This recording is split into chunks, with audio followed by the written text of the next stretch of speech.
Même si vous n'êtes pas fan d'électro, vous connaissez probablement ces morceaux.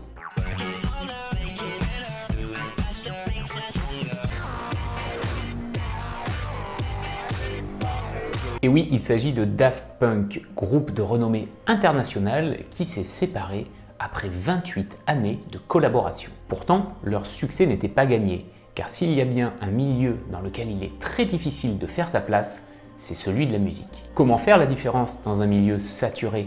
Comment réussir à prendre votre place quand tous les sièges sont occupés? Aujourd'hui, nous allons nous attarder sur ce groupe légendaire et le génie derrière leur communication.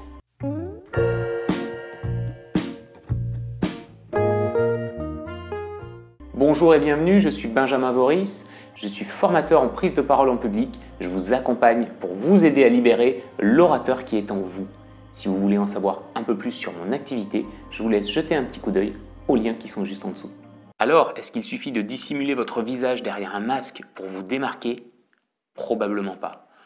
Pourtant, c'est un des leviers qui a été utilisé par les Daft Punk pour accroître leur popularité. Car les choses ont été bien vues dès le début. Plus qu'un simple groupe, ils nous ont raconté une histoire, ils nous ont proposé une expérience. Personne n'aime les choses connues, convenues. Ce que l'on aime, c'est la surprise, la nouveauté. C'est la curiosité qui capte notre attention et nous donne envie d'en découvrir plus. Dans le film Les Dents de la Mer, ce que l'on veut voir, c'est ce fameux requin qui attaque les gens.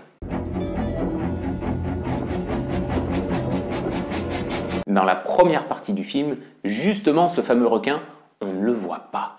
Et si Steven Spielberg nous l'avait montré au bout de 5 minutes, l'effet de curiosité aurait rapidement été éventé. Et c'est la même chose avec les Daft Punk, on veut savoir qui se cache derrière ces masques. En 1993, quand le groupe se forme, Internet et les réseaux sociaux tels qu'on les connaît aujourd'hui n'existent pas. Il est donc très difficile de se procurer des images de ces fameux hommes casqués.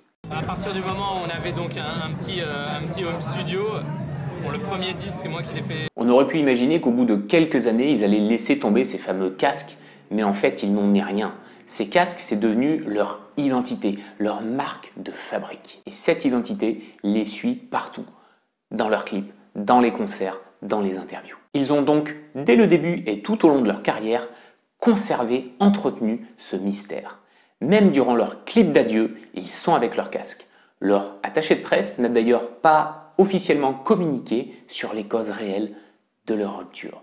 Le mystère, là aussi, reste donc entier. D'ailleurs, à l'heure où j'enregistre cette vidéo, leur site web ne contient qu'une seule chose, leur clip d'adieu. Cette stratégie est très efficace parce qu'elle a généré un regain d'intérêt pour leur activité, pour leur musique et pour leurs clips. Il suffit de voir l'engouement des commentaires sur YouTube.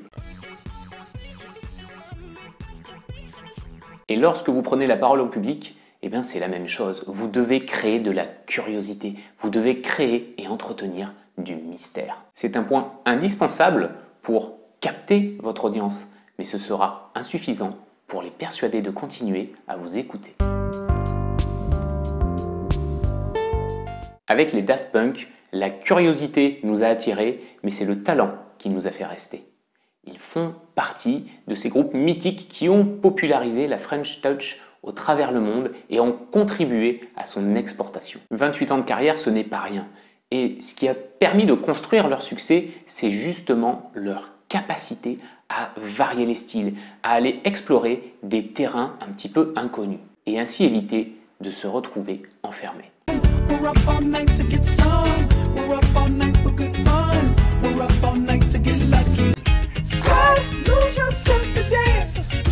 Votre capacité à produire du contenu de qualité, c'est ce qui va donner envie aux gens de continuer à vous écouter. Si vous êtes un expert, une référence dans votre domaine, dans votre thématique, ce qui vous permettra de vous différencier, c'est justement votre capacité à vous renouveler, à affûter votre style au fil du temps. Prendre la parole en public, c'est une compétence. La bonne nouvelle, c'est que justement, vous pouvez la travailler pour progresser. C'est la pratique, les essais, les répétitions qui vont vous permettre de pousser vos idées un petit peu plus loin que le bout de votre nez. Chaque fois que vous vous exprimez, pensez à amener de la curiosité, à affûter votre style et ainsi vous pourrez emmener vos propos à la pérennité.